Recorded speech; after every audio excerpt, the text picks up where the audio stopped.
Hi everyone, I thought I'd give you a little end of week update, see how you're all doing, see how you're holding up to the eternal balance between work, family, getting the food in, exercising, dealing with Mr. Joe Wicks, all those things, homeschooling, those various things that we're now taking for granted as the normal day.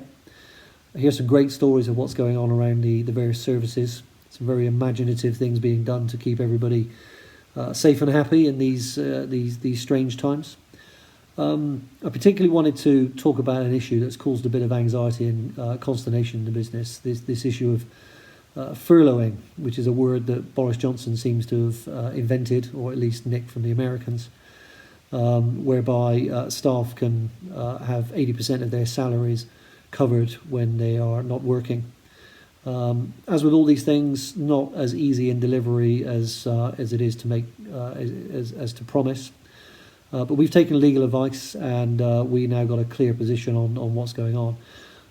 Now, let's be very clear about this. This furloughing was designed for organisations that were closing. So organisations such as retail, airlines, hotels, factories that were not able to stay open.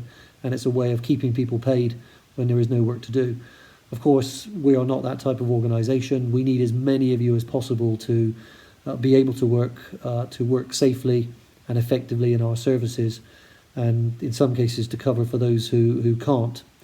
But furloughing is there for those who have been in receipt of the NHS letter where they've got significant underlying health issues, or in some cases such as pregnancy, where it's not deemed safe to work. So we are now very, very clear that as an organisation we're going to offer to those people, and to be very, very clear, this is something that is not for the employees to decide to do. This is for us to enable people who need to step away from service to be paid.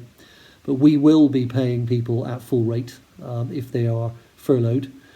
For health issues, or in the few cases where we have closed services and there's no other work to be redeployed to. So those who are affected by this will be getting formal communication from the HR department over the next few days. And as I say, we will be covering 100% of your pay whilst you are unable to work, and that has to be for at least a 3-week period. So I hope that creates a bit of clarity. I know Martin Lewis on the TV last night managed to create a certain amount of anxiety around that. So I hope you've managed to get through this strange week where the roads have been empty, the shops have been full of people, if not stuff, and you've had to engage with lots of strange and interesting ways to keep yourself busy and interested during the day. So I hope you manage to have the strength to carry on doing that over the next few weeks. As I said earlier, this is probably going to get harder before it gets easier, and we all need to pull together.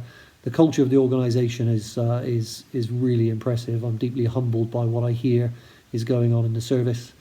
I'll be out in some services over the next couple of weeks to help out where needed, and to come and work with you on the front line, as will some of my other senior colleagues. So have a great weekend, get rest when you can, and I will be speaking to you again soon.